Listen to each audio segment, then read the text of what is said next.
girl G here. Welcome back to my channel. We are back to talk about another episode of Love After Lockup. I guess it seems that next week is the finale and they're doing a 2-hour season finale. Am I crazy, or did this season low-key seem kind of like I feel like we've had more eventful seasons. I kind of low-key feel like this was a filler season between Love After Lockup and Life After Lockup. Now, Life After Lockup is supposed to be coming back, I think, in August, or September or August. And you know, the dude that was with Destiny, and you know, John, I think his name was John, the Mexican dude that Destiny played. Yeah, he's back. So he's going to be on Life After Lockup. But we're coming up to the season finale next week. And in the 2-hour season finale, we're really honestly just going to see the part where Kyle fights Anissa's dude. And Britney finally has Ray meet her dad. So we'll see how that plays out. But hopefully it's going to be a lot better than what we saw in this episode, because this episode definitely displayed a couple of red flags from a couple of these inmates. I mean, we shouldn't be surprised though. That's usually how it always goes. But let's go ahead and break down this episode. There was a little yang. So let's go ahead and get into it. If you're new to my channel, go ahead and hit that subscribe button. Everybody else, drop down in the comments. Tell me how you feel about the episode. And hit that like button. Let me know that you guys stopped by. Alright? So we actually opened up the episode, I think, with Daonte. But I kind of want to save Daonte and Nicole for the end. We gonna get to them last, because I got something for them. Let's go ahead and start with Lisa and Stan. Because Stan, I think, already knows he's getting played. But he's just going to ride this thing till the wheels fall off. Him and Lisa are up in the bed. He brought her breakfast in bed. I guess he was feeling, you know, a little satisfied with himself after the night that they had. After they steak dinner, they filet mignon. They went downstairs, and Britney is basically milking Stan in more ways than one. Like, she is definitely, I mean, come on. We kind of know what's going on here. Like, it's that dominatrix type stuff that that Lisa's doing with him. And she possibly sticking things where the sun don't shine when it comes to Stan. She definitely is hitting the prostate back there. She hitting that prostate gland. Okay, and I guess Stan, he like it, okay? And that's why he keeping her around, her and her bad hair extensions. Y'all, you cannot see a scene with Lisa and not understand that these tracks, dear God, they are so bad. They literally look like they've been glued in with Elmer's glue or like Gorilla Glue, and like you just see the knot, like you see the metal clasp and everything. It looks so bad. I do not know how Stan is ignoring it. Well, I do know why he's ignoring it, because he getting some of that pulse, but it looks bad. I'm sorry. It just looks so bad. But nonetheless, Lisa and Stan are talking in bed about, you know, what's going to happen next, what they see for each other. And she's like, yeah, you know, as long as things keep going as they are, like, I see no problem why we couldn't be together. You know, let's talk about the things that, you know, you said you're going to do for me. What's that? You know, you said you're going to give me a savings account. You're going to give me a car, my license. And Stan's like, well, you know, I definitely want to do those things, but I kind of have, you know, some concerns. She's like, what do you mean? He's like, well, he's supposed to be getting her a car.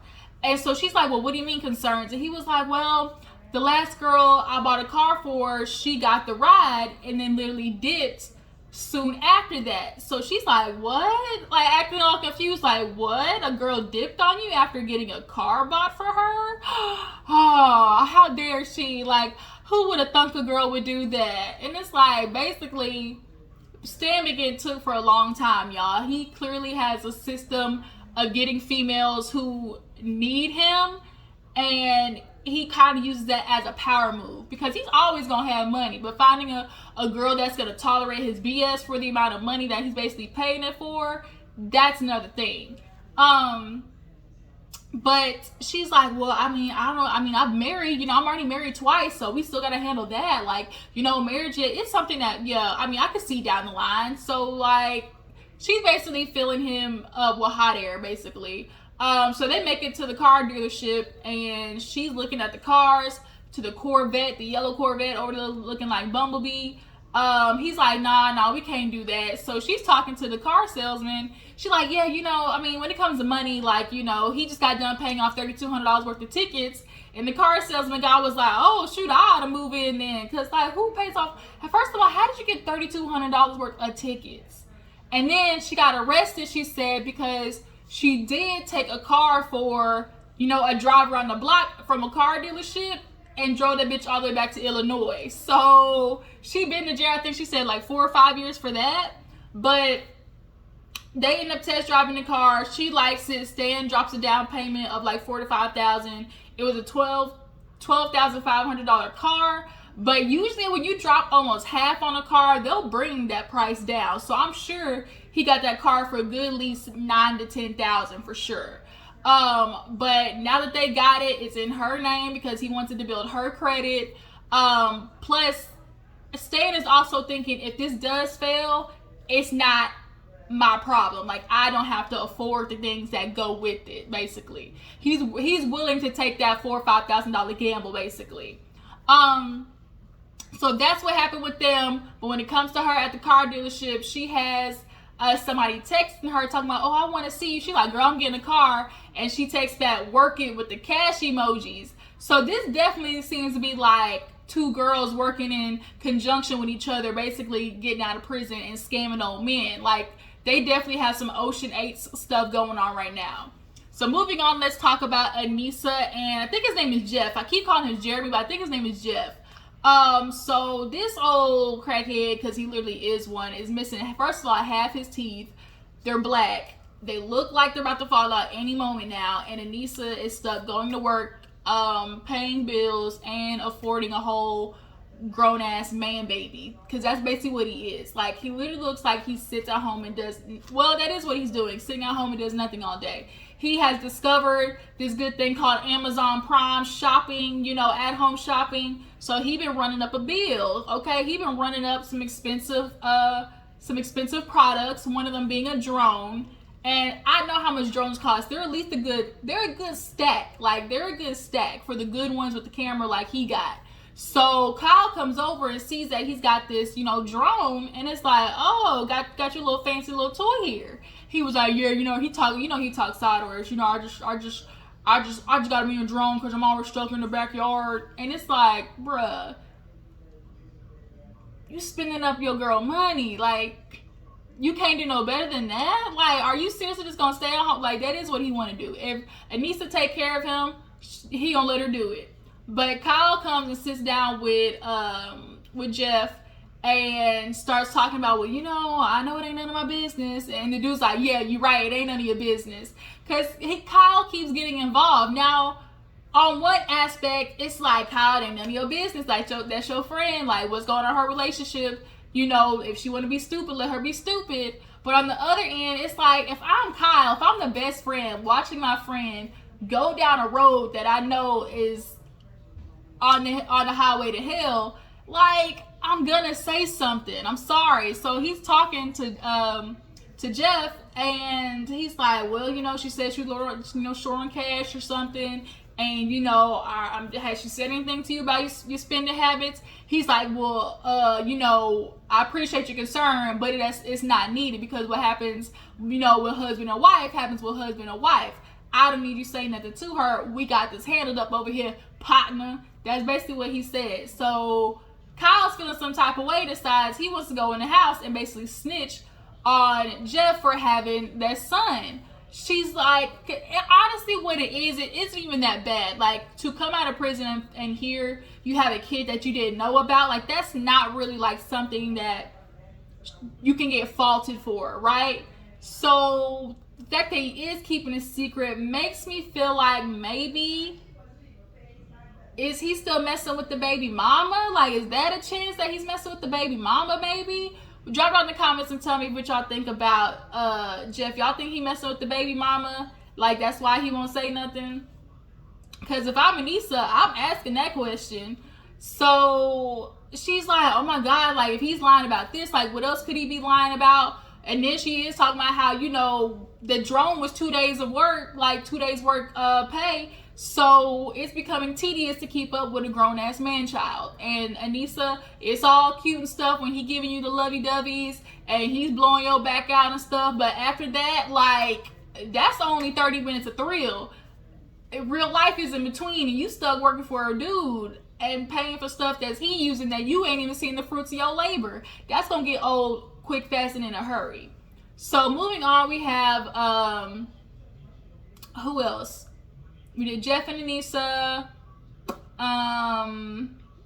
Lisa and Stan, Britney and Ray. You guys, let's talk about Britney and Ray. So y'all, I told y'all I don't really fuck with Britney like that. She just gives me bad energy vibes. She just gives me, when you think of just like overbearing woman, I just see Britney. And like, she already has displayed, you know, traits of possessiveness when it comes to his family. So imagine when Ray gets a job and starts getting friends, she gonna lose it, because Ray's gonna want to have friends. One's gonna want to go see his cousins and go out with old homies that, you know, he met, that he, you know, is reconnecting with after getting out of jail.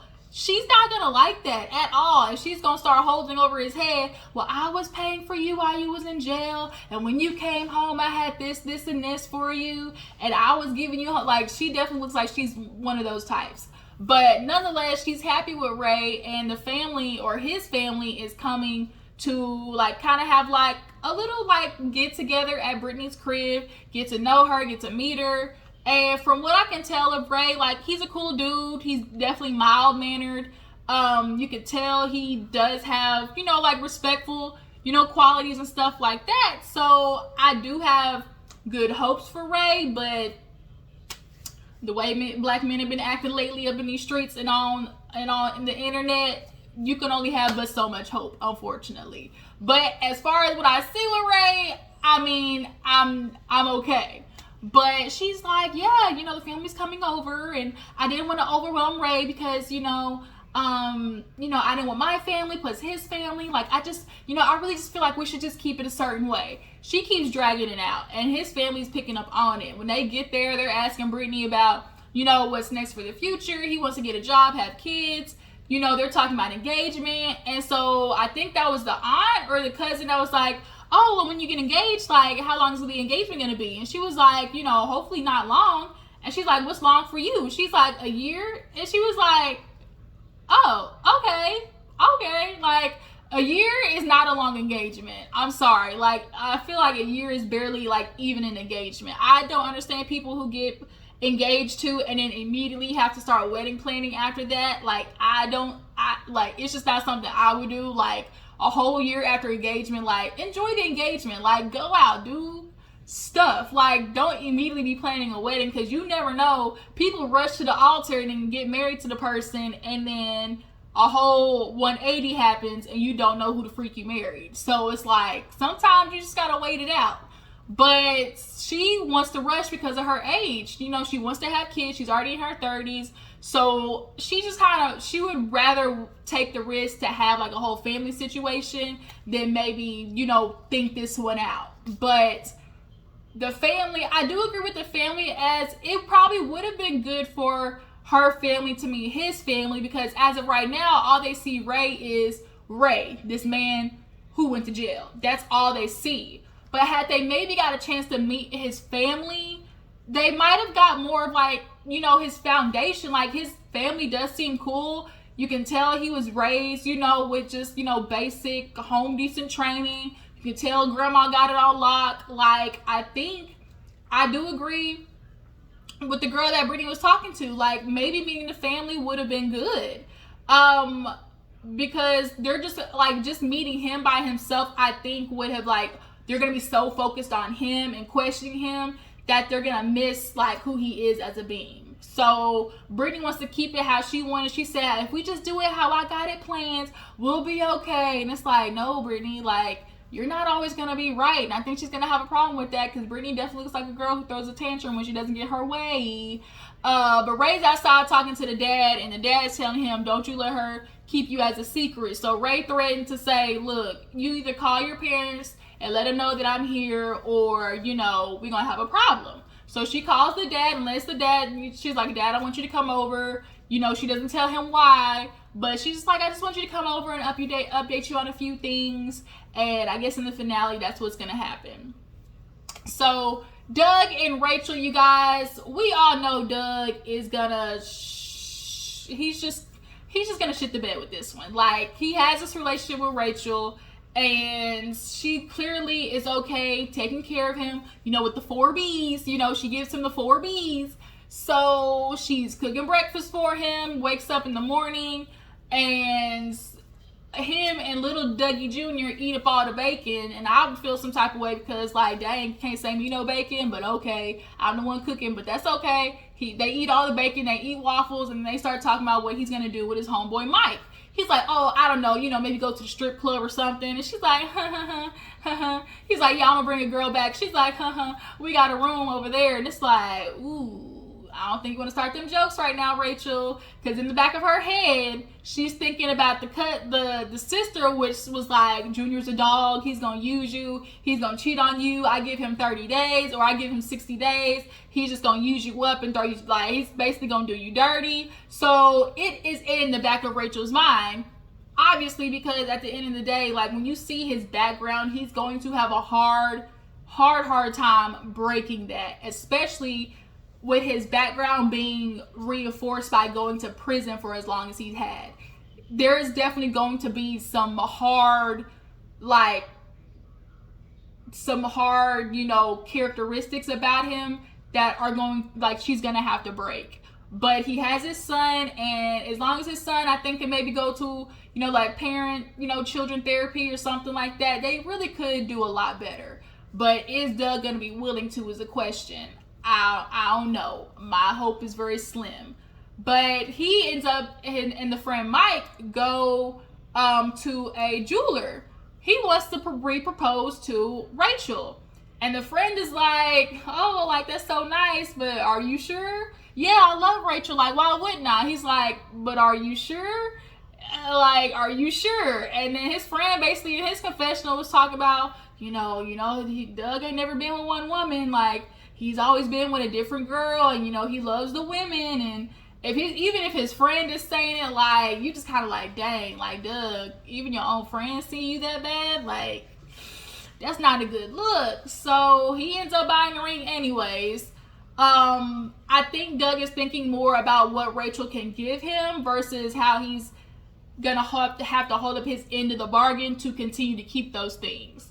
And you're gonna have to hold up your end of the bargain as a man of the house, as, you know, men like to put it, like paying the bills, being emotionally available for your son, not leaving Rachel just to take care of your son and be there for him. Like, you're going to have to remember, it's a reciprocal thing. If you are in a relationship and it's not reciprocal, sorry to break it to you, it's not gonna be healthy. So can Doug reciprocate the same things continuously to Rachel as she is to him?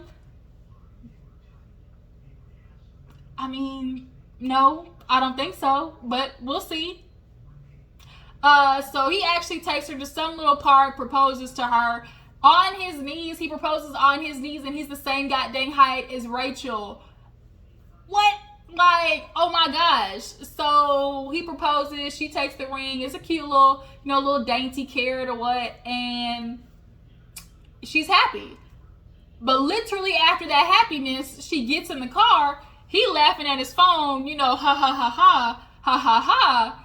And she like, nigga, it's so funny. Like, what you laughing at? And he was like, oh man, you nosy bastard, get out the phone. Why you trying to be all up in my phone? And you can see the stress on Rachel's face. Like, what did I just get myself into? Because he definitely is one of those dudes, you see my phone, like, he is gonna keep his phone on him 24/7. Rachel, good luck with that man-child, all right? So last but not least, we're going to talk about Daonte and Nicole. Daonte, y'all, he is going to the gym with his friend. Y'all, Daonte looked like a limp noodle. Like, he looked like he weighed a good 130 wet, okay? But he goes to the gym. He sees his friend. He like, man, dog, what's up? And he hit the dude belly. Like, yeah, he's bigger than you, Daonte. It's okay. Just drink you a lot of protein powder and intake on some carbs. And hopefully you'll gain some weight, okay? But he goes to tell the friend about what happened with Nicole. Man, I gotta tell you, I dropped, you know, Nicole off at the house, and some told me, dude, turn your ass around. So I turn around, there she is at some dude's car, and it turned out to be her ex, Zach. And he's familiar with Zach because he's seen Zach on her profile. So he's like, oh, I'm familiar with him, but I didn't know she was still like, you know, messing with him like that. So the friend's like, okay, what happened? He's like, man, I lost it. I threw all the stuff out the car. Like, I'm done messing with her. But, you know, I still need to figure out what's going on because, you know, I love her. He's like, are you stupid? Like, are you stupid? This girl literally went to have sex with another dude. He's like, man, don't say that. He's like, well, what else do you think they did? Like, Daonte, I hate to break it to you, but Zach popped that can open before you did. And I know that's sad, but I think in Nicole's mind, it's like, let me have one last hoorah. Let me swing back around the block, you know, make sure I ain't missing out on nothing. And, you know, try to, you know, at least if I'm gonna have my first, you know, sexual interaction with somebody when I get out of jail, wouldn't it be with somebody you know? Like, I guess it's kind of what she's thinking. I think it was like that way, but now you got caught though. Like, you got caught doing it. That's the thing. So now he's at the gym. Nicole calls and was like, I want to see you. Like, you know, can we talk? And the friend's like, what you, like, dude, get off the phone. Like, why are you talking to her? He like, yeah, you know, can I see you tonight? She's like, what about tomorrow? And she's like, you know what, Daonte, don't know, don't hurt him. So tonight though, she can't because she's going to see Tia. In my mind, when I hear the name Tia, I don't know why I automatically thought of like some like young MA, like lesbian chick. Like, I don't know, when I see Tia, that's not what I was picturing. Like, I just was picturing like a mixed olive skin girl with like shaved side, like either Latino, like with a top man bun. Like, I don't know why that came in my head. But when she gets to the restaurant, it's like a young girl who looked like she came straight off of 8 Mile. They sit down, talk. She's like, you know, I just like Tia. You know, I fell in love with her in prison. You know, I just can't help it. You know, she got an attitude like me. You know, one time she spit in my face in prison. I'm like, that was cute to you? Like, you gonna go back to the girl that spit in your face? Okay. But she likes the toxicity of it all. That's Nicole. She likes the fighting, you know, the making up, the breaking up to making up. Like, that's Nicole. And Daonte's too soft for that. Which is why when she said, oh, when he got all upset, like, it kind of turned her on. Because that's what she likes. If you enjoy the toxicity of a relationship, like, go get help. That's all I can tell you. Because at some point, when you get older, that toxic stuff is for the birds. When you have your inner peace, when you have center peace, that stuff, it don't do it for you no more. Trust me. When you have inner peace and you are solidified in yourself, anything that comes to mess that up, shut the door on it, okay? But she goes to see Tia, and immediately she like, what you want to do? She like, go back to the hotel. They go back to the hotel, and Nicole wastes no time hopping on top of it, jumping on it, and doing a full split. Tia and her are basically do not disturb, and she tells cameras to get out of there. She like, I mean, I've already gone this far, so I might as well keep going. Like, what Daonte don't know won't hurt him.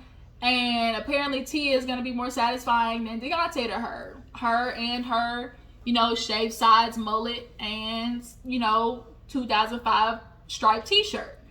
But that's kind of where this episode ended. Next week is the 2-hour season finale, so we'll just kind of have to see how that plays out. But as far as the couples go, drop down in the comments and tell me which couple do you feel like might be able to make it, and which ones do y'all immediately seeing imploding. And do y'all think Daonte, like, how many times is he gonna take Nicole back? I know he says he gives people second chances, but not third and fourth. But do y'all buy that? Yes or no? I will be back tomorrow to talk about Love and Marriage Huntsville. Tonight, Love and Marriage Huntsville comes on, and looks like Melody and Tiffany and Destiny are gonna come to a head with this one. So I will be back for that. Drop down in the comments. I will see you guys later. Like, tag, post, subscribe, follow me on Instagram, and I will see you guys later. Deuces.